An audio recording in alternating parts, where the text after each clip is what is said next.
Drop the Balls podcast with Mark Davis, Chris Meinhardt, Luke Rule, and Nick the Doc Skirkowitz. Good evening. It's Monday, April 29, 2024, just 2 days removed from the 2024 NFL Draft. We're in the Sack House tonight. This is going to be our post-reaction episode of this NFL Draft. Join alongside, as you can see, Chris Meinhardt and Luke Rule in here. And before we jump into them, anyone that's listening right now, we just want you guys to tune in, to engage with us, comment what you guys think about the NFL Draft, what you thought about our teams, your teams, all the steals, all the excitement that was going on.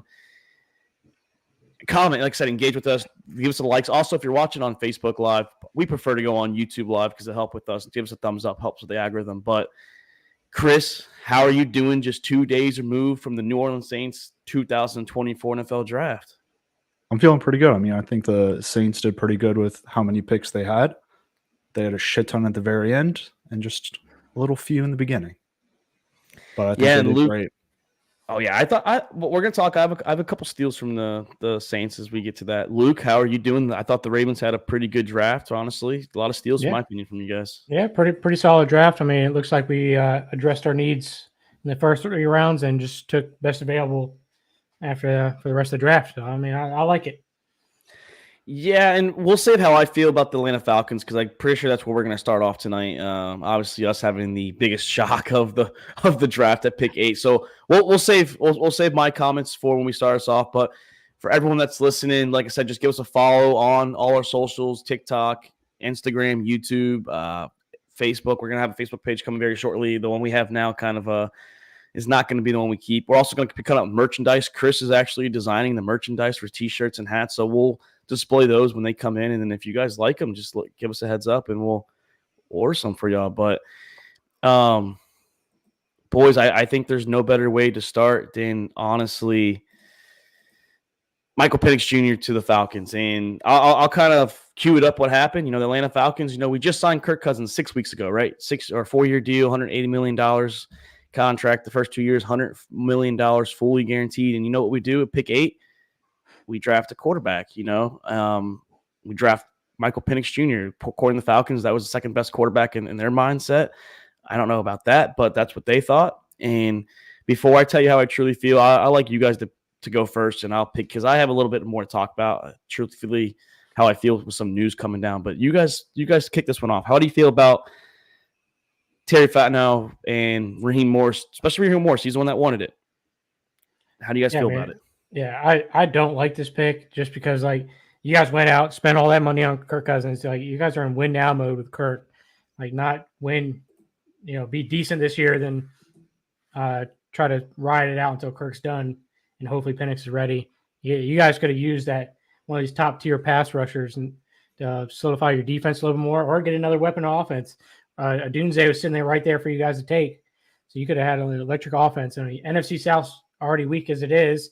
Couple more pieces, you guys be right up front and easy playoff spot for you guys. But now you guys want to take Penix and just let him ride the bench for 4 to 5 years.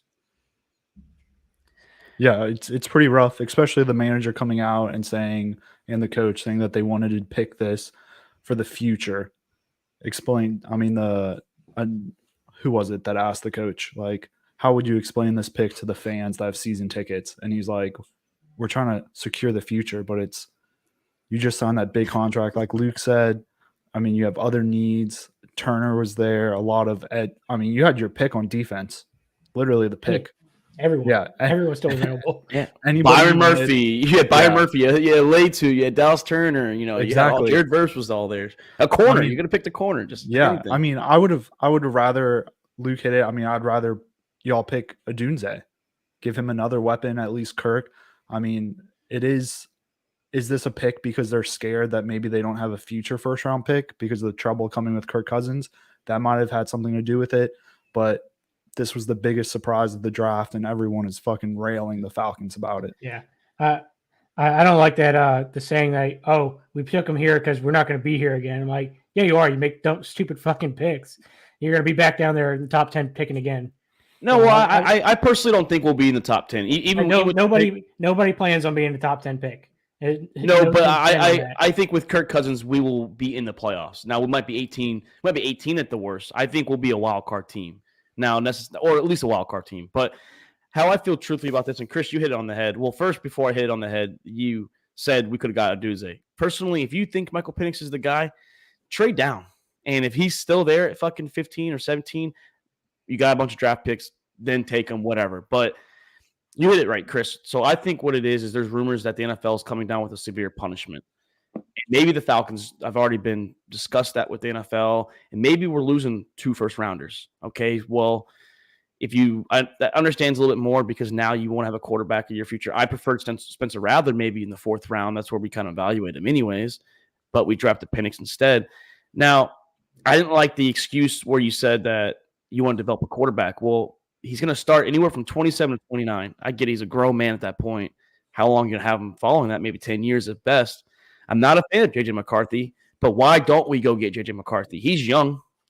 Develop him. You have him for probably another 4 or 5 more years longer than Michael Penix if Penix is healthy. Why not just go get J.J. McCarthy at 8? And I'm not saying J.J.'s better than Penix. I'd rather have Penix Jr. if he was going to start day 1. But he's not starting day 1. Kirk Cousins is. And not just Kirk, not just Penix, boys. We trade up in the 2nd round for Ororo from Clemson. Hey, hell of an athlete. Reach for sure. He's a hell of an athlete, hell of a prospect, high ceiling. But Johnny Newton is sitting there at fucking 35. What are we doing? What are we right after him? Next pick to the Commanders. And good pick to the Commanders. Yeah, good pick. Just not understanding. I'm sure the Commanders were stressing. They saw y'all move up and they were like, oh, they're getting all right, guys. Start looking for somebody else. Hey, they're probably just as in shock as like everybody else. It's like, no fucking way this guy's still here. And we could have gotten in the 2nd round, we could have got Cooper DeJean or Kool-Aid McKinstry. We could have gotten Johnny Newton. We could have sat at 43 and then maybe even just took Aurora as well. Yeah, how you doing, Tony? Hey, don't worry, Tony. We're going to talk Miami shortly. I have some bad news about Miami, but we're going to talk Dolphins later on in the show. Yeah, it's just I don't know, and I think the general manager, he definitely bought some time. He's not going to be fired anytime soon. If anyone's going to get fired, if this doesn't work immediately, it might be Raheem Morris, but I think that they're both stuck for 5 years at least until we get Michael Penix. Maybe Kirk Cousins is the scapegoat too. If it doesn't work out, we can get rid of him 2 years, and the dead cap, I believe, is like 26.5 or something like that, somewhere around that ballpark. Not a bad dead cap to lose, but I honestly think unless Kirk goes deep, he's gone for 2 years. If he goes deep, you might get 3 years out of him. I just like the whole 4 or 5 years because if you wait till 5th year, you got to pick up an option, like you mentioned, Chris, during the draft. We have to pick up an option. We never seen the guy play that much meaningful downs. That's ridiculous, in my opinion. Yeah, I mean, it's risky. I think it was a bad pick overall. And I mean, first team in the new draft era that gave a multi-million-dollar contract and then signed a quarterback in the 1st round. And I hate the comparisons of Aaron Rodgers because it's not the same. It's not the same thing, honestly. Not at all. And I get it. Both Aaron Rodgers was already there, though. Well, I mean, I get that. Like, I mean, if we were in the 20s when we got Kirk Cousins, okay, then fine. You can still take Michael Penix, but like we're pick 8. Like we can get an impactful player right now. I think the Raiders. The Raiders definitely had influence for the Falcons because everybody knew if Penix fell to the Raiders, they were drafting him. So the thing was could the Falcons find somebody under them to trade up with before the before the Raiders? Well, there was rumors that a lot of teams, like if there's a few teams that wanted to trade up, I don't know who the teams were. I mean, I just don't. I like Michael Penix Jr. I do. I mean, you guys were here the whole year. I was high on Michael Penix coming into the college football last year. I love the kid. I just think it's bad. And you don't owe Kirk Cousins a damn thing. I hate when players you say you don't owe him anything, but like that's your quarterback. You just signed. Like I said, Aaron Rodgers was different. You got Jordan Love, 24, 25, 26, whatever that was. Yeah. Plus, they didn't just sign Aaron Rodgers to a $180 million deal that offseason too. So a little bit different. Like they knew Aaron Rodgers was going to be out the door within the next couple seasons, and it was like, and they moved on from Aaron Rodgers. I think picks from him. Yeah, no, I think they definitely did Kirk Cousins wrong not telling him. I mean, you just signed him. He thinks he's the Falcons, maybe not future, but at least future for 2 to 3 years. And then to go and pick a quarterback in the top 10 without letting him know is kind of bad blood. And I just personally would have thought Spencer Rattler would have been a good shot. Not saying he's going to be a superstar. Like I know how Allen said, a guy like him could be the best quarterback, but like legitimately have him learn under Kirk Cousins. That'd be a good quarterback to learn. I mean, same age. He's going to be 24 going in September as well, but he's not a first round quarterback, so it's not a bad idea to maybe go 4th, 5th round with him. I mean, the Saints did it. Yeah, he won't have that pressure to start or start at all in his career. He could be a career backup and nobody would really care. Because he was a 5th round pick or 4th round pick. Like there's no pressure on him. If he starts, then hey, guess what? That was a great pick by the team. If he doesn't, well, you just got yourself a solid backup, which is important. Like other teams are drafting backup quarterbacks, just like the Ravens did. They drafted a backup quarterback. Well, Patriots drafted 2 quarterbacks. I mean, they drafted a backup. I don't know if I like that one. He'll be the 3rd string until Jacoby Brissett's gone. But yeah, I don't like the Joe Milton pick just because they're 2 completely different style quarterbacks.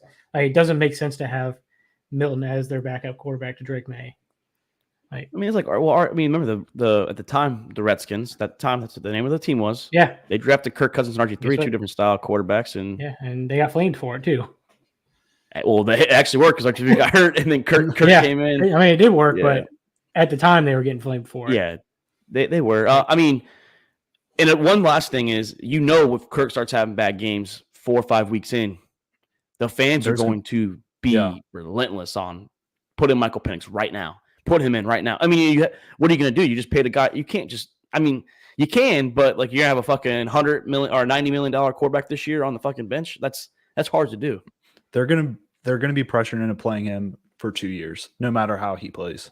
Yeah, he's gonna have to play. You paid him, so might as well play him. But Penix, I think he's was one of the more like NFL ready quarterbacks too. Like start right away on a team in a good situation. Besides like Caleb Williams, I think he's probably the 2nd most ready to actually play right away. Yeah, I agree. Tony, we're going to get to it. It's going to be on the winners losers segment with Miami Dolphins. We're getting there shortly, but I mean, that's just the boys. Let's get to it. The winners and losers of the draft. Now, I mean, obviously, let's start with positive news. Let's start with the winners of this draft. I don't know who wants to kick us off. I mean, probably the general consensus is the Eagles, probably in my opinion, the best draft. Yeah, I mean, once again, the Eagles dominate offseason. They dominate the draft. I don't know what Howie's doing over there, but every NFL GM needs to try to look up to Howie and be that. Yeah, if the Eagles just had a good head coach, this would be a team like in the Super Bowl conversation every year. Like I feel like it's every offseason the Eagles like just kill the offseason. Like somehow they're able to pay everybody. Somehow they're able to move up and down the board and still have a shitload of draft picks and hit on almost every draft pick. Like they're getting steals at most of these picks. Like they took what was it, Wilson from Florida State in like the 7th or 6th round. Yeah, I was telling Chris before the show, Luke. Come on, like right before nice you joined, project wide receiver at like 6'7", like fucking giant. I told Chris right before you joined, Luke, that I think almost every Eagles pick's a steal. He's like, how can that be? I was like, dude, just look. I mean, you got Quinion Mitchell at 23 or 22. Yeah, he fell. That's the top 2 corners. Yeah, you gave up a second round. Well, your other second rounder that you was not even yours to start off with for Cooper DeJean, who was probably the number 3 corner on most people's board. He can play safety and corner. You did get Will Shipley in the 4th. Maybe that's not a steal like where you got him at, but that's a steal with what you had with Saquon. That's a good duo. And then you get Jeremiah Trotter Jr. in the 5th round. I thought that was a steal. Luke, you were with me all day Saturday in the chat. I was saying, Atlanta, go get Jeremiah Trotter. Go get Jeremiah Trotter. Go get TJ Tampa. Go get one of those guys right now. And the Eagles got Trotter in the 5th round. We selected the Notre Dame linebacker. So I don't know. I thought it was a steal for Eagles. And Johnny Wilson, I'm telling you right now, I would not be surprised if Johnny Wilson was a 2 tight end system and they converted him to play a tight end with Dallas Goedert. That would be filthy. I don't know what linebacker and safety is going to guard him. Well, yeah, just put Johnny Wilson right in the end zone and just throw a jump ball to him. Like he's taller than everybody else. I think I'm 6'6" on here. I think he's 6'7" actually. But I mean, he's what, 231. Like he's a big ass wide receiver. And it's not even like they really do anything. It's just that these guys are falling in their laps. Yeah. Well, plus like the other wide receivers they already have on their team, Like they have 2 like all-pro wide receivers already. Then you just add these other guys into the mix. They got one of the top running backs in the league. The only thing they don't have is a top quarterback. Like this season is all on the head coach and Jalen Hurts.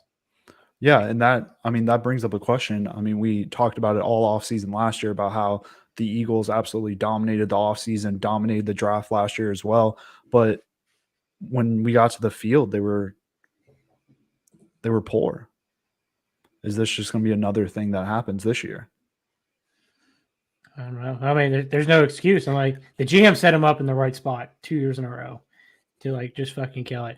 Plus, like the NFC just doesn't look very strong overall. Like, I think the Eagles are the clear favorite right now in the NFC, just on paper. I mean, the Eagles are just. I mean, Howie normally kills it, like you said. If they had a coach, I mean, Sirianni got in there the first year. I mean, or second year, and so I mean, maybe they do it again this. Maybe they can do it again this year. I mean, I would have to say the whole NFC North is going to be danger. I mean, you have 3 solid teams there, not counting the Vikings right now because we don't know what is happening with JJ or Sam Darnold.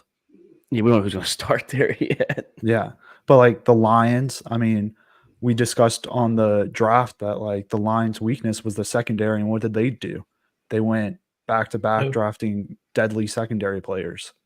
Green Bay, I mean, yeah. The Bears, I mean, on paper, I think the Bears are better than the Eagles. You have your rookie, you have your rookie quarterback, but I wouldn't go that far. Like, they have a solid offense, but it's a tough one to say the Bears are better on paper than the Eagles right now. I mean, look at the wide receivers that the Eagles have. Then they have Saquon, and they just added Will Shipley. I mean, look at the wide receivers the Bears have. And are we in the day now that defense wins championships? We still are. Chiefs last year's defense, they kept the Niners out of the end zone pretty much. That was a 9. I mean, yeah, don't worry. Like they scored touchdowns, but that was mainly field goals and the Chiefs defense still. Yeah, because without the Chiefs defense, Mahomes didn't even in the playoffs. Honestly, probably. The thing the Eagles have is like they have the continuity. So most of these starters are returning. Like they've all played together last season. The biggest thing with the Bears is like they're gonna have to put that work in to like get in rhythm with each other because everybody's coming from different teams or different levels of playing. So college guys coming up. You got guys that have been in the league for I don't know how long Keenan Allen's been in the league, but it's been a while.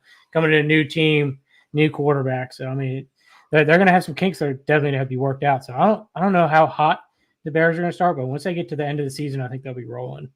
And even for the guys that were there last year too, it's a new coordinator. It's Shane Waldron this year, so it's not even just the new players from college or new players coming over from other teams. It's a new coordinator coming over from Seattle, Shane Waldron. So we're going to see that. I mean, on paper, Chris, I agree with you. Like the Bears are like legit on offense. Now the defense did get better last year when they got Montez Sweat, but the Lions defense, like you said, they improved so much. Getting Rakestraw Jr. in the second round, going and getting Terran Arnold in the first round. Like that's 2 stud corners there. I believe they got your boy Wingo as well. I think a good D tackle. He's not going to be probably a plug and play right away, but get him in year 2. That's going to be a good pick next to Aiden Hutchinson and DJ Reader. So NFC North, yeah, I mean they're an interesting team. I don't know what winners else you got. What other winners you had? I mean, I thought there was another good winner. I want to save that for Luke, but I don't know what winners you guys had out there as well. I mean, we don't have to dive too deep into it, but I mean, my other winners, Pittsburgh. I mean, I feel like they absolutely crushed the fucking draft. I mean, offensive line, they addressed. They got their quarterbacks in the offseason. I think the Steelers right now are set up for success. You stole, Chris. You fucking stole it from me. I that's what I was saying for Luke because no, you're good. It just means we're thinking alike, and that's good. I mean, like you said, I thought what the Bengals did, because not saying the Bengals did anything good, but what the Bengals helped the Steelers out because they went Mims instead of Fontenot from Washington, and Washington. Terrible pick. I mean, if it works out, that's good for Cincy. But if it works out, it works out. Like I'm not going to say anything about it, but he's not a true starter now. And then you get Zach Frazier, arguably the best center in college football, and you get him in the second round. And you know the Steelers, they love their receivers in day 2. Roman Wilson is a speedster. You put him in the flex, let Georgia Pickens stay on the outside. And then you get Peyton Willis. I get maybe no ACL at all, but that's a fucking steal. I mean, he hasn't really missed much games in college football. He's played majority of his. Noah hit it in the chat. I mean, none of their draft picks were flashy. Like, they didn't draft anything that was like, wow, that's crazy. But like, they addressed every single need they needed with premium talent. Yeah, I guess we'll really see what Russell Wilson's about this season. New offensive coordinator. They got a guaranteed 8-8 at least. But with 9-8. But they have no pressure to keep Russell Wilson starting. It's not like the Broncos last year where we just talked about Kirk Cousins pressured starting. The Steelers aren't in that situation. Russell's playing pretty much for free money right now. Oh, so I mean, for the Steelers, or the Steelers. I mean, Denver paid him. Denver's still paying, but the Steelers are playing with free money right now. So I mean, if Russell has a bad game, take his ass out and put Fields in. And I know like next year's quarterback class isn't flashy at all. For Pittsburgh, at least, maybe you try and get Dak Prescott now that New England got a quarterback. I think Dak's definitely out the picture there. Maybe the Raiders don't go for him. Maybe if Shedeur Sanders is going to be that guy, or Carson Beck, whoever you think you can get maybe into the top 10, you trade back into the top 10 and you go get that quarterback because you have the pieces there. Yeah, I would like to see Pittsburgh maybe go get a receiver as well. But another one, I like Roman Wilson. Now, they didn't use him a lot in Michigan because obviously, the ground and pound. They didn't have to. Yeah, they didn't have to, but he's a speedster in the like I said, in the slot. They get Watkins from the Eagles, and they did get another receiver as well. But they're building a team, and like Luke said, they're going to be a winning team. They will have 9 wins this year. It's just, can they maybe get 10 or 11 and get into the playoffs? Yes, Tony, the Pittsburgh Steelers do have Justin Fields, but Russ is going to be the starter unless Russell fucks up. Yeah. But I don't think Russ is going to have a terrible year. Now, I'm not saying he's going to go be 2016 Russell Wilson with the Seahawks, where he's throwing 4,000 plus and having a crazy year. But I don't know. Like you said, the Steelers didn't do anything flashy. They picked what was there, and they picked Pittsburgh Steelers style players. They picked guys that are dogs, and that's the Steelers. That's what the Ravens do. That's what the Eagles do. Maybe it's that little like tri-state area, man. That's just maybe the blood they have in there. Because I don't know if I'd take Fields over Wilson. I don't know, honestly. That's going to be an argument definitely for the summer. We're going to have that conversation. We address Pittsburgh. Definitely be interesting to see them in the preseason playing, see if they actually play both of them and how they look both playing for the Steelers. I mean, the Steelers definitely have all the pieces like on offense and defense to be a solid team. I don't think they have like the talent that some other teams do, but they'll definitely probably be a playoff team again. Like they were a playoff team last year without fucking any quarterback, really. And Tony, Russell Wilson wasn't really washed last year. He actually had a good year. He just was a bad fourth quarter quarterback. I mean, Denver was also shit in general, but I mean, bad fourth quarter and like the beginning of the season, that defense did not help out. I mean, giving up 60 points to Miami? I think like, 70. That was a bad day. I mean, the defense finally started like clicking along at the end of the season, but it was too late by then. And they lost some some games pretty terribly. They did beat the Chiefs, though. Hey, I'll tell you another winner, though, boys. The Los Angeles Chargers. I'll tell you right now, Jim Harbaugh's onto something. He really is. Hey, he's putting together a physical team. That's what he's doing. He's doing the Harbaugh way. Big physical lineman. Doesn't really care about receivers.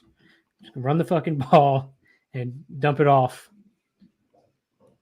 You got Junior Colson in the third round. I mean, he's one of the best linebackers in college as well. I mean, that's his player from Michigan. And yeah, you get him in the third round. Fell in his lap. Right in his lap. You got Cornelius Johnson in the 7th round. Now, I mean, one of the other receivers with Brendan Rice. Oh, yeah, well, Brendan Rice too. Like, I thought that was a steal getting him in the 7th round because we kept saying all day, why isn't Brendan Rice going? Why isn't he going? He was pretty good at USC with Caleb Williams. Now you go Justin Herbert, who's a better quarterback. I mean, I just don't. I don't get how he fell, but the Chargers did. Every pick screamed out success. Yeah. They just did what they did. Started the draft off with that offensive weapon, Joe Alt. And apparently they were never. And according to Adam Schefter, they were never going to go wide receiver with the first pick. It was always a lineman. I mean, I think if Marvin Harrison was sitting there, it's Cool. tough It to say changes no. the game. Yeah. Yeah, I think they knew Marvin Harrison was most likely would be gone at that point. Well, do you guys he's a like tough the player Ladd to pass up on? Do you guys like the Ladd McConkey pick? I mean, that one's a tough one. I mean, you had Coleman drop, you had Mitchell drop. Mitchell dropped. I mean, you had a lot of wide receivers that should have won in the first round. Well, when Coleman was already off the board before McConkey. Bill's But he picked dropped him. Coleman and Watt. Yeah. But I mean, they could have moved up, I mean, but hey, they did move up, right? To get McConkey. Yeah, they did. They moved up the Patriots. They moved up a few picks with the Patriots. They traded up to get McConkey. So I mean, they must have wanted him. I guess what they're thinking is Quentin Johnston's going to obviously be that vertical threat still. Maybe If he can fucking catch the ball. if he can catch the balls, Put him on the jugs machine. Well, But they got Brendan Rice too. fuck. I'm not saying that's going to be a great trio, but I think I said it coming in when they hired him. If anyone I trust to build a team, it's Jim Harbaugh. He's meant to be an NFL coach. He was good in San Francisco. It doesn't mean there's going to be a 1 year turnaround either. Like it might take no. a couple seasons for him to get there. Like he went heavy. He took his O lineman, his D lineman. So I mean, and he just took some swings at wide receivers. If they hit, they hit. They miss, they miss. I mean, he's got next season too. He can go out and get the weapons they need. Plus that running back they got from Troy he's decent running back. Yeah, Big physical guy running the ball. They have him listed at 213 pounds at 5'8". He's a little bowling ball. and they do have Gus and JK. If JK can stay healthy, we'll see how that They have pans the whole out. Ravens backfield. I know they took our personnel player manager too. Like, come on, they took a bunch of people from the Ravens. That's what happens. The Harbaughs are so close, and then they've coached together, they've coached apart. So everybody knows each other, so they know they're good people in between them. So, Luke, do you have any winners outside the three? Any like teams that stood out? I mean, you can be biased. You can say the Ravens. I know you like your draft.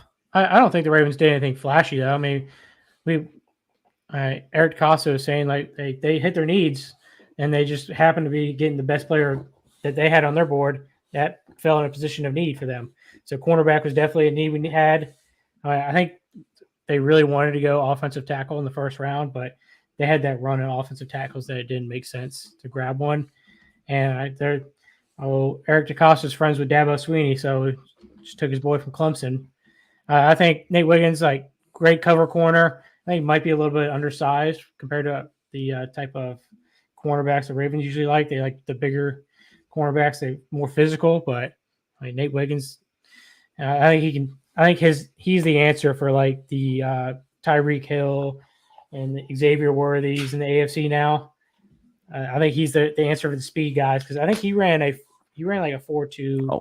4.2 something as well. Yeah, he's one of the faster corners in the draft, and not just Wiggins, CJ Tampa, man, in the fourth. I saw the interview with Eric DeCosta. He was saying if they didn't draft a corner in the first round, they would have taken TJ Tampa in the second round. Third round. So. Yeah, I don't know how he kept falling because a lot of people had him high on the boards, and I was doing a lot of like watching him too, and I thought he was good out of Iowa State. I just don't get how he fell. This draft was weird. They had a lot of players that fell that probably shouldn't have fell. Oh, and to be honest, just a bunch of people that are overdrafted too. And there's not a lot of teams that had bad draft classes. There's like a handful that you question. Even the teams with like a little bit of picks, like you just question. Like it wasn't. Most drafts we come out, we're like, man, that was a stupid draft. I don't know. This draft felt like it was just good all around for most teams. Yeah, like Allen might have been on something about talking about like this draft's talent was like the best in 10 plus years. But like today, reading through everyone's rankings of draft classes for teams and stuff, like I don't think I saw anything lower than like a C. I saw a couple D's on some sites. Atlanta was one of them. I think Cleveland. Depends on what you look at. Falcons were pretty much the bottom of the barrel for all of them, and that was just because of Penix, which like Yeah. Well, that's Penix gonna and the defensive tackle. Even Respawn. even if you don't, even if you like you draft Byron Murphy or whatever, and you still make that trade up, or like maybe a corner you make that trade up, I still don't think we're getting a D because of that. I think we'll maybe like a B. We'll be a B if we don't draft Penix, guarantee it. Yeah. No, I mean I think Tony hit it right on the spot. I think once the Falcons drafted Penix, that just shook up the draft class. Yeah. I mean, Oh, you yeah. had your team starting. Every team behind. Yeah, I mean, you had your team starting worrying about quarterbacks, so they're moving up. Then that just shifted the offensive line because like no one thought these offensive line were going to make it to them, and then that just shifted the defensive players all the way to the bottom. I still think quarterback was not going to go past 13. I really think Penix was. If the Raiders weren't trading down like I had in my mock, I'm telling you, I think the Raiders would have taken Penix at 13. Well, I think Penix would have taken it at 13, correct? But I think Bo Nix would have fell. I don't think so because Denver doesn't have a second round pick, so they're stuck. Like they had to go quarterback. They had to go unless they take Spencer. I mean, they don't have a looks second like they were round talking pick, about going Bo Nix like the whole time. But I That's don't what think Sean Payton they says, at least. Yeah. No, yeah, Sean Payton said they were going Bo Nix the whole time, but I don't think they would have had to trade up to where they were to get Bo Nix. They stayed sat. at 12. Yeah, they didn't stayed. move. They just sat. The only team that traded was Minnesota. They went up one spot. I mean, every other quarterback in the first round was taken where they were at. I mean, and Minnesota, I think, only went there just to make sure Denver or Las Vegas did not trade up with the Jets. But yeah, Tony, like I said, so many wide receivers dropped that shouldn't have dropped. Most are out of the first round too. And like I feel bad for Mitchell, and like he's one of my fucking losers. But like getting drafted to the Colts, which is a run heavy offense, he's just going to be we haven't undervalued. Really with Anthony Richardson either. Didn't know if he's actually going to be good or not. He had some games where he was he flashed, and he had some games where he didn't look that great. But the injury concerns are going to be tough with him because he's a big physical quarterback that's going to put his shoulder down. And guess what? He's probably going to get fucking hurt again. Just so everyone knows, I don't think Colts overall are losers. I just think Mitchell, unless one of Colts is one of y'all's losers, but I think Mitchell alone is just a loser. Okay. I think it's a loser. I'm not saying like the picks they had are great. They are like, you get laid to. You can argue he's the best pass rusher, and I like Mitchell. I mean, I liked Mitchell, but I did not like the Colts going pass rusher so early. They needed corner or receiver immediately. Hey, you got that receiver in round 2, and I thought it was a steal for them to get him where they got him at pick 52. But I don't think you needed lay 2 this early. You maybe could have gone there. You got to tackle in the 3rd round. You didn't need a tackle. That guy's going to sit for a couple of years, if anything, unless you want to weed him out into next year.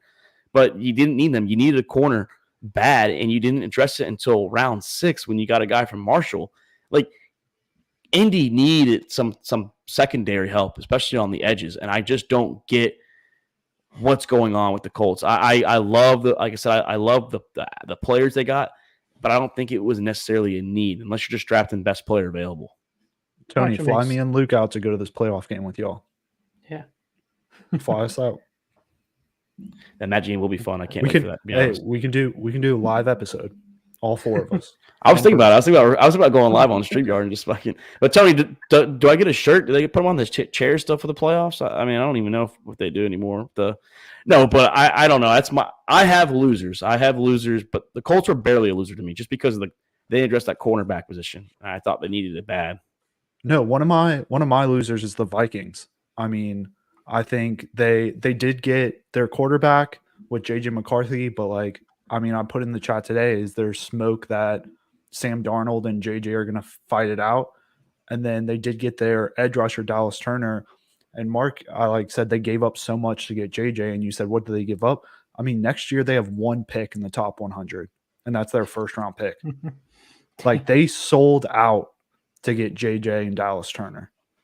Yeah, Luke, they have like no picks from like 2 to 4. That's all like day 3 and day 1. Yeah, they don't have anything next year.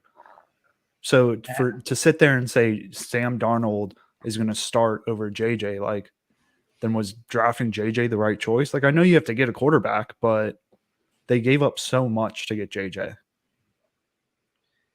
Yeah. I mean, that's That's tough. Like if JJ doesn't pan out and they have no picks next season, next draft, like they're not going to plug any holes. They're not going to keep the other JJ happy, Justin Jefferson. I mean, this is a situation. They got to still figure out if he's even happy or not with this pick either. Like the Vikings GM should talk to Jake. Fuck those picks, right? Yeah, you don't need picks. Not everyone's the Rams. Not everyone's the Rams. And I don't think Vikings are going to be the Rams. They're not going to. They're not going to win a Super Bowl. But it does suck because if JJ doesn't pan out next year, what kind of help are you going to get him? What kind of help do you get him next year? Unless it's free agency, but you're about to pay Justin Jefferson. You know, I mean, yeah, you have offensive talent around him, but what about like if the defense falls apart or the O-line falls apart? Like, what are you going to do with the running back? I don't even know if the running backs are even though they got Dalvin Cook, but it's a 1 year deal. So it's like, and Dalvin didn't do much last year on the prove it. Not Dalvin. I mean Aaron Jones. I'm sorry. Aaron Jones. Yeah, that's my fault. No, yeah, Aaron Jones. I mean, he's a 1 year deal. So what happens when he walks next year? What happens if he goes to Dallas next year? Whatever, he leaves. What are you going to do to replace him? You're not going to draft the running back first round. I mean, are you? No. I mean, how high do they even pick too? That's the thing. Is like, I mean, what happens if they're middle of the team? Like they're around 14, 15. And you don't have any picks to trade to try to move up or move down, you know? I mean, you can move down and try to get some picks, but are they going to be in a position where they can move down? Yeah, that's tough. I'm excited for the draft next season because the Ravens are projected to have 11 picks. So maybe we move around the board. Like I think this is the first Ravens draft that they haven't traded one time. Not one trade. We sat at every pick. Like, the Vikings though should get a third round comp for Kirk Cousins. So benefit. They will, unless he gets hurt, and then maybe a fourth or fifth. But yeah. But Tony, this is the time that you're gonna like. It's the Miami Dolphins time, and they're my losers. Love the draft picks. I love it's like the Colts. I love the players you got, but I'm sorry, I do not like the way that you went about it. I love Chop Robinson. He is a guy that is a project. You're gonna have to bank on. It's kind of like the guy that we got from Clemson, Aurora. Athletic as hell. He's big. He's fast. He's powerful. He's a project. Now I get it. In Miami, you know, you need in the warm weather, you need backups from the D-line because they get tired quick. With Jalen Phillips and Bradley Chubb both being hurt. Okay, I understand. But I don't like the Patrick Paul pick when you could have just gone and got Graham Barton or Jackson Powers Johnson in the first round. You go get Graham Barton. Ask Tampa Bay this year. You watch the Bucs. Watch Graham Barton play with Tampa Bay, and when he protects Baker Mayfield, you're going to see a fucking dog out there, and that's the kind of guy that could have protected Tua right there. And then you go address the edge if you really want to in the second round, if you wanted to. But you didn't really need D-line to me until really later on. And I get it. You got Jalen Wright, hell of a fucking track star guy, but you already have A-Chain and Mostert. So, I mean, maybe Jalen Wright I heard rumors that Jalen Wright might even take over A-Chain spot. But you went two edges, and then you didn't address the tight end position. I mean, get it. You got Jonnu Smith, and with Atlanta, he was good. But you didn't really address that. To me, you didn't get what you needed. You didn't get interior D-line is what you need, and you didn't get the good offensive lineman that I thought you should have gotten. Like Graham Barton should have been the Dolphins pick. I just don't like the picks. I think it's Mike McDaniel just being too cute. That's what it is to me. Yeah, he just went after the flashy guys. He went after the big, strong edge rusher that he can maybe make something out of. He went after the fast running back. Then he went after one offensive tackle, and that's about it. Like nothing. I mean, like you have to look. Tua's got to be able to throw the fucking ball to anybody because he's not going to have enough time for his receivers to get down the field. Yeah, Tony. I mean, everybody smashed the Falcons, so yeah. Oh yeah. This year might be a little different. We might be a better team than last year. But I mean, McDaniels definitely puts a premium on speed. Just look at everybody on that team. They're all fast. I mean, the worst pick I think they honestly had was Jalen Wright. I mean, yeah, he's a track star, like you said, Mark, but I don't think he has the vision. I don't think he has the ability to run in between the tackles. I think it was a waste of a 4th round pick for them. I don't think they needed him. So I just think they have a solid running back room. They do. Healthy, you don't need 3 running backs. Well, Mostert had the most touchdowns in the NFL. And it's just like you get a chance because if Tua's not the guy, it doesn't matter who the quarterback is. You have Graham Barton in the guard position or the center position, and you're protecting him. He is going to be one of the best interior linemen in the draft. All I know is Tua better wear that fucking Guardian cap in the game. He better wear it. God, I get the Guardian cap thing. I just don't want to see it. It looks stupid. I It's just just don't want to like see it in games. with the technology we have, is there not a way to put like a Guardian cap on the inside of the helmet? I don't know. Like, can you not put a Guardian cap on and then put a helmet on? Like, I know the helmets will be like a Well, little the bit Guardian bigger, cap's but huge though. Like it's supposed to protect. I don't know. It looks it's stupid supposed though. no, it does look stupid. Yeah, I don't Tua be would the not be the least. I don't be the least Yeah. sacked quarterback, but he might maybe not be the most, but he might not be the least. That's because Tua falls to the ground when he sees pressure now. Yeah, there's kind of sacks though. He won't have he'll be the least untouched sack quarterback. But no, like I said, I like the picks. They're flashy, they're cool. But Paul's going to have to learn under Armstead for a year. I mean, he's not starting day one, and then Which is a great guy to learn. no, it's great to learn from him. But you already had an interior lineman ready to go, Grant Barton. You had him. That's what you need. You need guard and center, and I don't know why they went past. I get it. Like I said, injuries problem, but you could have got edge later on. You really could have. You could have gotten somebody later in the second round. Like I said, ask the Bucs. When you see Baker this year, that wherever Grant Barton's at, there's not going to be many guys going past him. There's not. Yeah, I think the Bucs had they had a sneaky good draft. I mean, nobody flashy. They got their big boys, protect Baker, got their edge rusher. They got Bucky McMillan's Irvin pretty from good. Oregon to pair with White. So White and Bucky Irvin in the backfield would be pretty nice. Dolphins are not Right. going 14-3, Tony. I mean, who's the other corner outside Jalen Ramsey too? I definitely need a cornerback. They definitely need a corner outside Jalen Ramsey because to me, Jalen Ramsey's also slowing down too. I don't know. Like it's just they went flashy. That's Mike McDaniels. That's the Mike McDaniels Speed method. over anything. And guess what? Ask Al Davis. Speed doesn't ask before he died. You can ask Al Davis. Speed does not win you Super Bowls. It does not. Ask the offensive Chiefs. See what happens when Speed hits cold. Speed hits cold. I mean, Speed also choked away the division against the Bills, who were 6-6 going into their last 5 games. That's true. I mean, Speed does not win you championships unless you have a quarterback that's Patrick Mahomes and you have all that speed, or like even like a Josh Allen, or like anyone that is able to throw a ball accurately. Anyone that can throw a ball accurately. I mean, even Tony will tell you he can be hyped up right now. He's not a Tua fan. He cannot stand Tua. If the Dolphins had Herbert, it's tough to be a Tua fan. Like his arm's too weak. I'm not a really huge fan of lefty quarterbacks as it is. you're like Allen. Allen's the same way. Yeah, it's just something about lefty quarterbacks. Like it just doesn't do it for me. It's unnatural.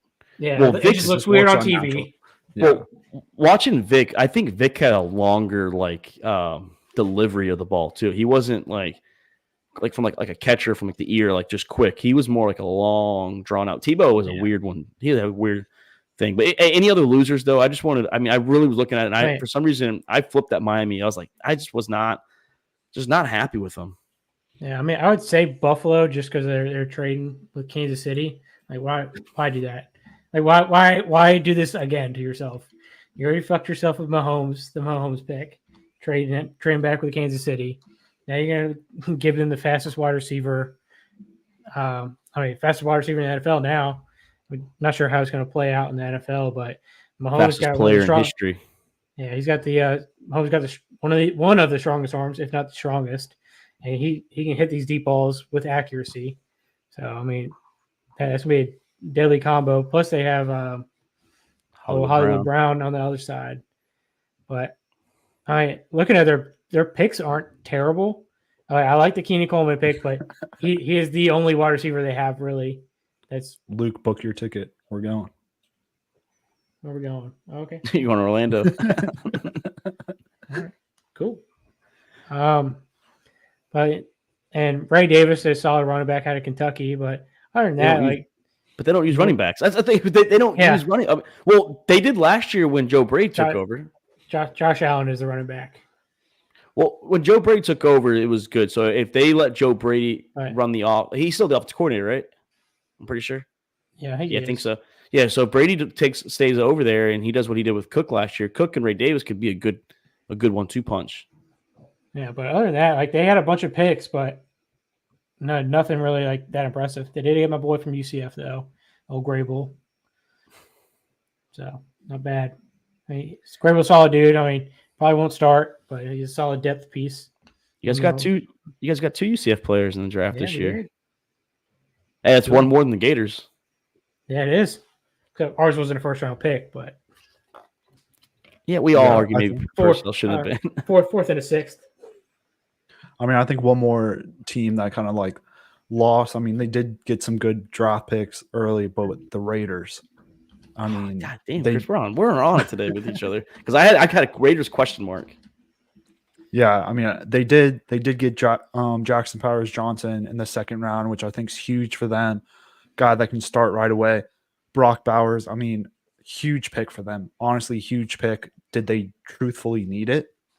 I don't think so. But like, you couldn't pass up Brock Bowers if he fell to you. I think they got to the point where they didn't think like they didn't know who they wanted. They just took trade back. You trade back. Well, why don't you go get a fucking lineman? They need O-line as well. Go get Fuwanga or whoever was available. Yeah, you need an offensive line. You need quarterback. You need wide receiver. Yeah, you need corner. I mean, there's a lot of needs that they didn't truthfully fill. Do they really need receiver that early on? I mean, they have Adams and Myers still. You could have got receiver later on. I think with the Raiders, you could have waited receiver. Well, yeah, the rest of the top receivers were gone already. They didn't go receiver at all. Oh yeah, they didn't go receiver at all. Yeah, they didn't go. That's my issue. Is that you don't need a top talented wide receiver right now, but you need something else. Devontae Adams, Jacoby Myers, I don't truthfully trust. And then after that, you have what? Trey Tucker, DJ Turner. I mean, these guys I don't even fucking know. and they just drafted Michael Mayer in the second round last year. That will be a pretty nice like tight end duo though. Like I mean, they're gonna have to go 2 tight end formation. Have to. No question. Adams and Myers on the outside, yeah. And then the question though is, power offense. Who the fuck is gonna throw the ball? I mean, you have Gardner Minshew. I know you have Gardner Minshew, but come on. Hey, he played off quarterback last season. He missed it. He took he got. They lost the playing game. Last game. 18. The last game. Oh. No, it was winner. It was winner go in. That was winner goes in, and basically a playoff game. It was a playoff game to them. Yeah, Minshew choked. Yeah, I mean, and they also didn't address the running back position. They didn't address that. So you really trust? I mean, I get it. Zamir White, good second half last year, but is he really the guy? I mean, is he the guy on short footage? Yeah, I mean that's why I wrote them down too, Chris. Hey, real quick, any steals out there? Anything that popped your eyes out for? I got one more loser, and I think it's gonna be Neighbors. Neighbors is the loser. Like he is that sole guy on the offense now. That's a fantasy loser right there. Yeah, I mean he might be a solid fantasy pick just because he's the only guy to throw the ball to, but he is gonna get double coverage all the time. Like what are the receiver? They got Hyatt and who else over there receiver? Darius Slayton still, I think. Slayton's washed at this point. Yeah. No, I feel bad for my boy. Who's a running back? Well, they drafted a kid from did you say Troy? Devin Singletary's their running back. They drafted one too that they said might take over eventually. They drafted one very late. Oh, in the 5th round at Purdue? Yeah, it was a very late. Yeah, Tyron Tracy Jr. People are high on him though. Like the guys that he can make a move. Like by the middle of the season, he could be competing for that spot. I didn't watch any of his play, so I don't know. Yeah, I don't. That's why I'm saying based on what people said. I didn't watch any Purdue games. Hey, O'Connell's for Purdue. Yeah, no, but Mark, I think some of the fucking steals of the draft right now, literally all of the defensive corners, like Terran Arnold dropping to number 24 for the Lions, Mitchell for the Eagles at 22, Cooper DeJean, Kool-Aid, all in the second round. I mean, all those guys were steals. Those guys were supposed to, especially Arnold and Mitchell, those guys were supposed to be not top 10, but like 10 through 20 picks. I think a couple linemen that I saw was Zach Zinter from the Bengals, 3rd round, coming off that a leg injury for Michigan. And then I get the Cowboys. A lot of people are going to shit on their draft. I thought it was decent. I think Cooper Beebe from Kansas State, one of the top guards. You know, that's what the Cowboys need. They need good offensive linemen. I'm telling you, those guys in the third round, good for Joe Burrow, good for whoever the quarterback's going to be. If it's not Dak Prescott in the future, good for those two teams because they both got guard help. That's something they needed. The interior. I think people are shitting on Dallas because they didn't get any offensive weapons. Yeah, no running back. They No got running their running back today. Post draft, They're undrafted free agent, undrafted free agent. This year. They got their guy. They got Zeke back. Prime anymore. I hope Zeke has a good year. I really do. I would love to see Zeke go off again. I already told Mark first round and then redraft league. I'm taking. Yeah, ask Chris what pick he wants. He says he wants one, so I'm gonna give him one. He has to draft Zeke though. It's the deal. If you don't draft Zeke, you lose that pick. Yeah, you forfeit that pick. I forfeit the year. No, I mean, I the Ravens to me was a good steals. I really thought. I thought that Troy Franklin to the Broncos was a steal too. Pair him back with Bo I was Nix. hoping I was hoping he'd fall to the Ravens. 102 overall. I mean, pairing Bo Nix with Franklin, they already have that chemistry together. I think it was a huge pick for the Broncos. Bad combines what hurt him. That's what it was. Bad combine. Yeah, but he's had two great years at Oregon with Bo Nix. That's what 1,000+ yards both about years. the combine. That shit doesn't matter. Yeah, that's what happened with Coleman. Coleman ran slow at the combine, so he fell. But Coleman was never a speed guy though. Like he's never been on. Yeah, I mean, he's got some. He's got a gear, but he's not a speedster. I think he ran a 4.6 or something like that. Yeah, that's what Yeah. So he was one of the slowest wide receivers. That ran and then you have guys like Ross that break the record for a 40 and gets drafted in the first round. And is look at the weight of these guys. Really hope Worthy doesn't happen. Yeah. Well, how big is Worthy? He's not that big. He's 170 pounds. He's what 6'6", yeah, 170 pounds. Yeah, 170 pounds, and you got something like that. Other wide receivers that are 210. Of course, they're not going to run the same speed, but they'll go get those 50-50 balls.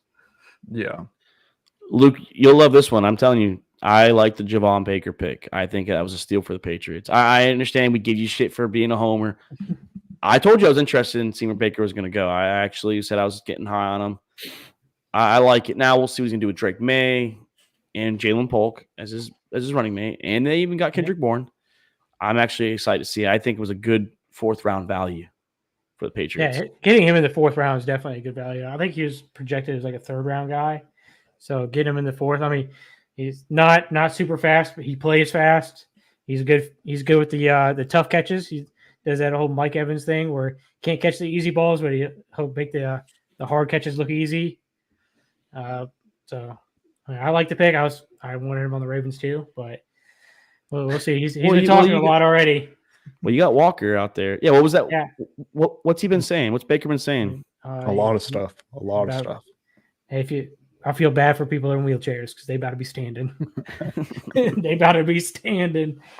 Oh, Foxborough's all standing up when he gets those fucking crazy receptions. I was listening to Pat McAfee today, and they were saying that we're not trying to offend the wheelchair community, but they're like, yeah, have you ever tried? Does Javon Baker ever realize how hard it is for them to take pisses and shits when they're taking showers when they're in wheelchairs? Does he not understand how hard it is? It's gonna be really hard because they're about to be standing up to fucking watch them catch the balls too. The question is who's throwing the ball this year? Is it Brissett or Drake May? That's the real question. But I liked it. Yeah, Baker, big body wide receiver. I think he's 6'1". He's probably 205, 210-ish pounds. So Chris, your Saints had Kool-Aid, and I think I'm telling you, rather than the fifth, it's a steal. Yeah, Kool-Aid was huge, especially. I mean, Dennis Allen came out and said Kool-Aid was their number 2 player. So for him to drop into the second round and then get their number 1 and number 2, very good for the Saints. I mean, he wasn't. What? And then Spencer Rattler. I mean, I was a little upset at first when I saw the fucking news break. Hey, I was so quick to. I was so quick it into existence. As soon as that pick was announced, I said, Chris. I said at Chris, hey, Spencer Rattler Saints. I know. I was like, no fucking way. As much as I was dogging Allen this whole offseason with him saying Spencer Rattler was the number 1, I was like, of course. But I mean, it was a solid pick. I mean, I hope he's the number one now. Yeah, better hope. But I mean, solid pick. Like, didn't give up too much. I mean, we didn't give up anything to draft him. So, I mean, just you guys want to talk? You guys want to talk about the Spencer Rattler situation and the Donnie Mitchell situation? Yeah, we can hit on it real quick. I think it's bullshit. As much as I was not a big Spencer Rattler fan in college, I think it's bullshit though. Now Adam Schefter said that a lot of it was, according to him today, he said that the Falcons he backtracked on it. Yeah, the Falcons and the Raiders were the only ones, or the Falcons Broncos. I think it was Falcons Broncos that had a 4th round grade or better for him, and then obviously we both took quarterback. But a lot of insider guys are saying that they're judging him based on when he was 17 or 18 years old, making a quarterback 1 documentary. And you know what? If we're all 17 or 18 years old, you know what we're doing to our teammates that are fucking up? We're talking shit to them. We're in their fucking face grilling them. So to judge a 17-year-old who's now about to be 24 in September is such a fucking joke. It really is. You're going to judge this kid at 17, 6 years ago, 5 years ago. He's definitely matured since he left. And by the way, when he got benched in Oklahoma, he didn't quit right away. He sat there and he supported Caleb Williams until the season was over, and then he transferred, just like Caleb Williams transferred. They both transferred that year, if people forget. Don't sit here and fucking judge Spencer Rattler for something that he did. He backed Caleb Williams, and the comeback against Texas, one of the best comebacks I've ever seen. Of course, my team always has it happen against them. But Spencer Rattler supported Caleb Williams on the bench. He was supporting him the whole rest of the year. And then he goes to South Carolina, he matures, he grows up, and then you're going to sit here and judge him when he's fucking 17? That's bullshit.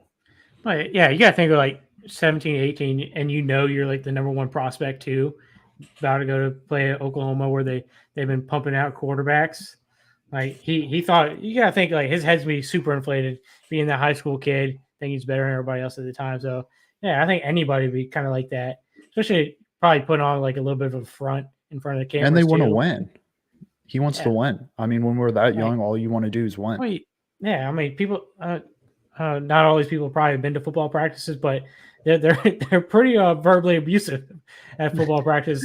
You get it from the other players, you get it from the coaches. Like, what was that coach saying that used to say about like what was that one saying he used to say about the 10,000 crush whatever? I don't give a shits. Oh yeah, your coaches were assholes.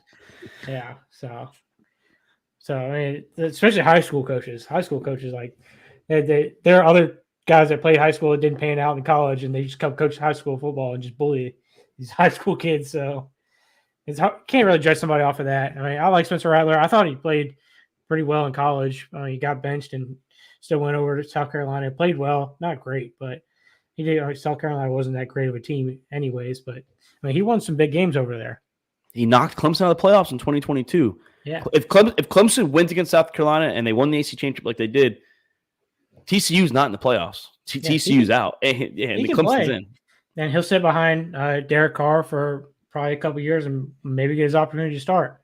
I mean, he can learn from Derek Carr. I mean, Derek Carr is not the best like quarterback, but I'm sure he's been through it all. Like Derek Carr's been the guy who's been moved on from.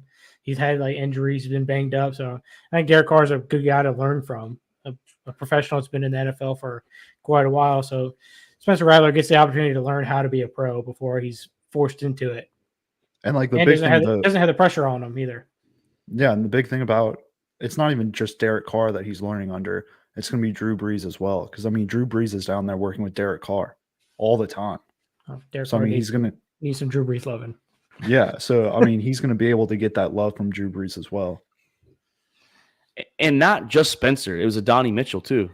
We saw Chris Ballard come out and say, hey, you guys want to fucking, like, judge every little thing that these prospects do and put your name on it. Oh, his interview was great. And he's not wrong. I mean, he's not wrong. I mean, we're tearing these kids, and we all do it. I mean, that's what the draft is, though. I get it. We all do it, and I'm not going to disagree with that. But okay, he didn't interview well. Okay, well, I mean, but does he look good on film? Yeah, is he interviewing on the 60 minutes that they play on the field? Like, I get it. Does he look lazy at some routes? Yeah, he did. I said that. Yeah. Did he not run 100%? Yeah, he didn't. but his 50% of plays was better than most fucking number twos 100% of plays. I tell you that.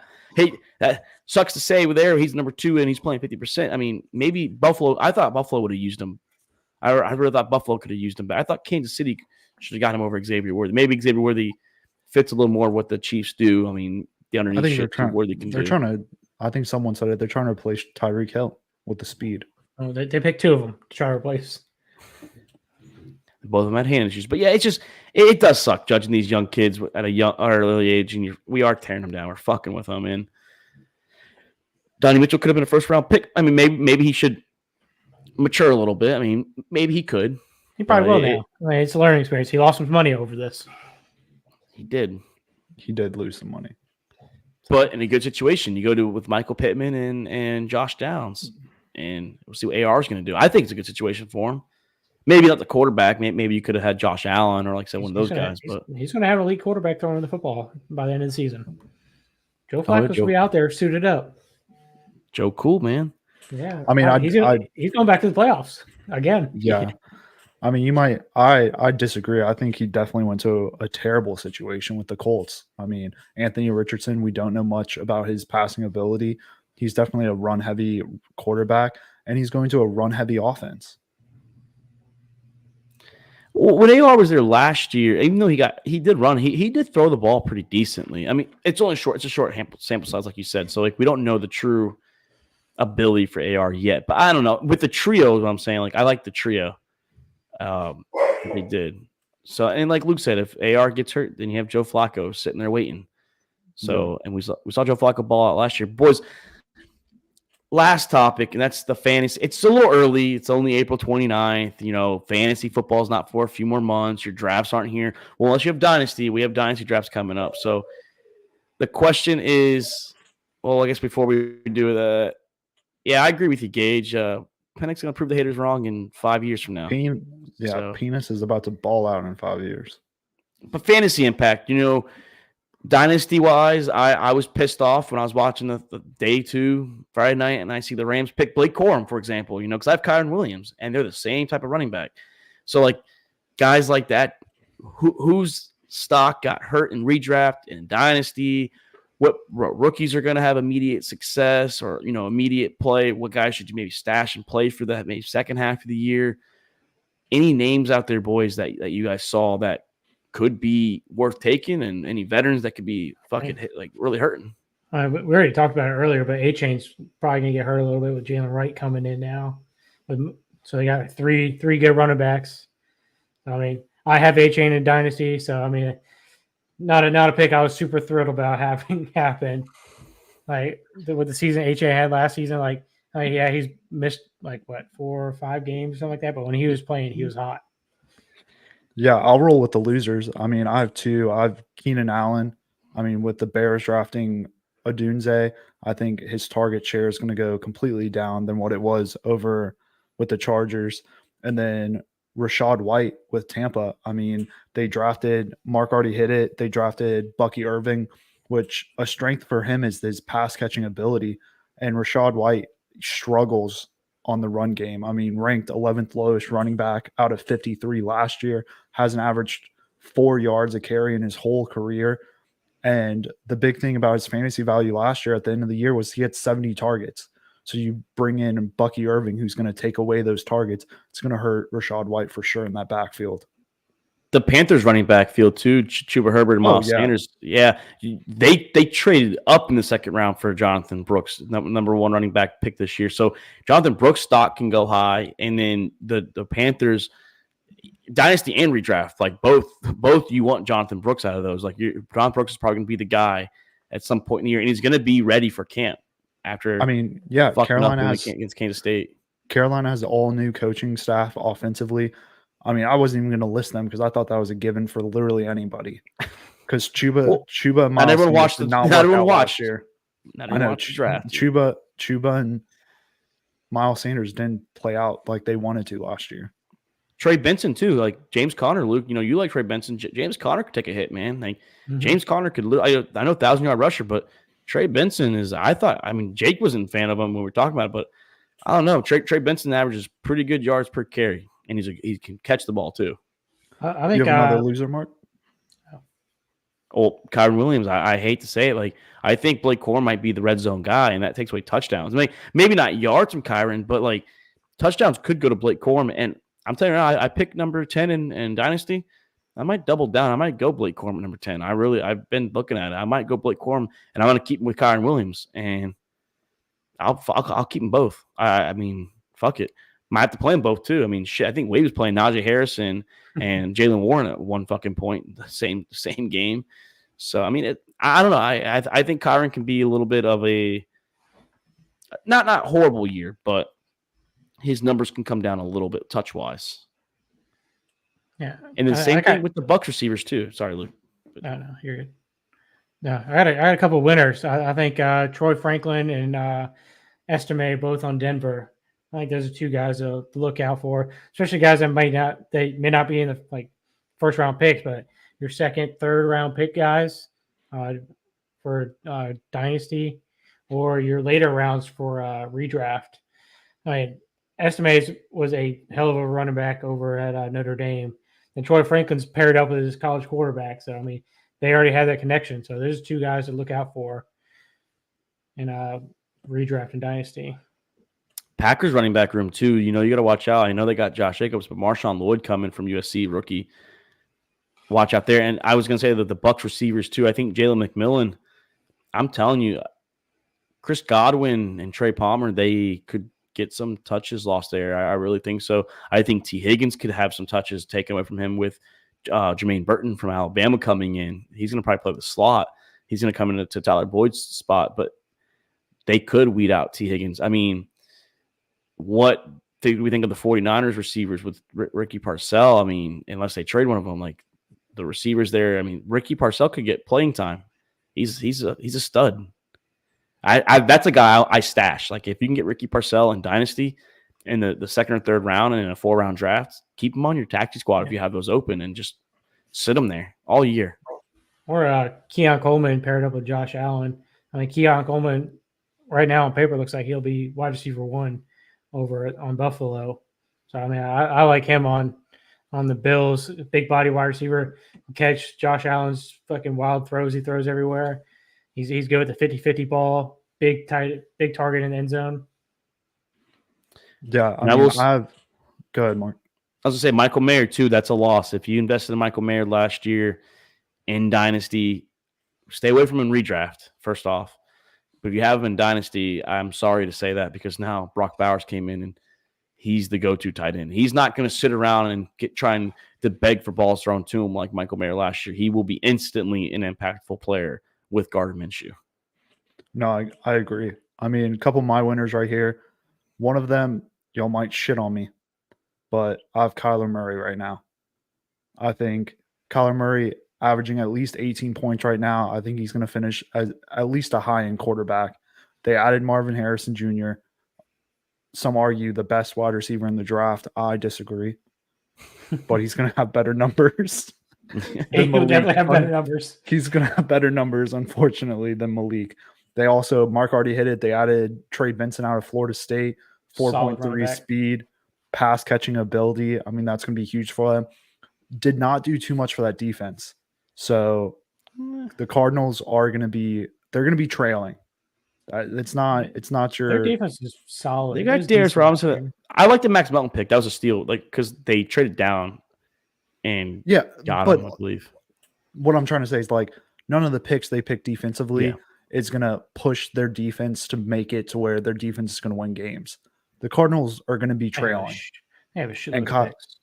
And Kyler Murray, Jake, I already said it in the beginning of the stream. I think we're out of the realm of defense wins championships. Some disagree. Mark disagreed. Well, I mean, offense is where it's Jake, at. you're watching. Is defense overrated? Because does the Chiefs get to the Super Bowl without the defense? Do they stop the Niners' electric offense without defense? I mean, how many field goals did the Niners hold the Chiefs as well? How many field goals did the Niners hold the Chiefs?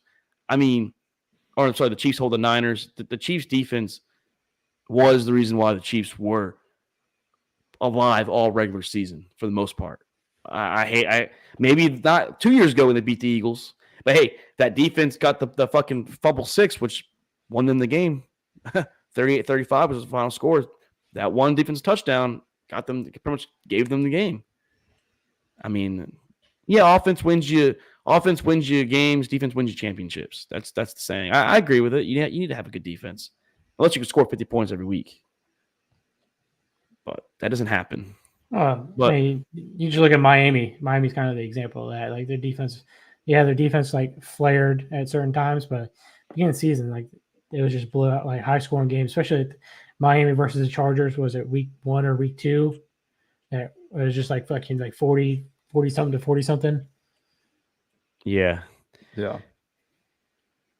And I think my last one. I mean, I have 2 right now. I'll just hit. Sorry. I have Devin Singletary for the Giants. I won't dive too much into it, but Giants picked up 6 different offensive linemen this offseason, so they definitely built up. And I think that volume is at least going to be there for Devin Singletary. We're going to see how well Aaron Jones is when he's quote unquote healthy. I don't think it's going to be much, but I mean, Barkley's all his volume is going to go to Devin Singletary. They did draft that Purdue running back, but I don't think he's going to be competing for a starting spot right now.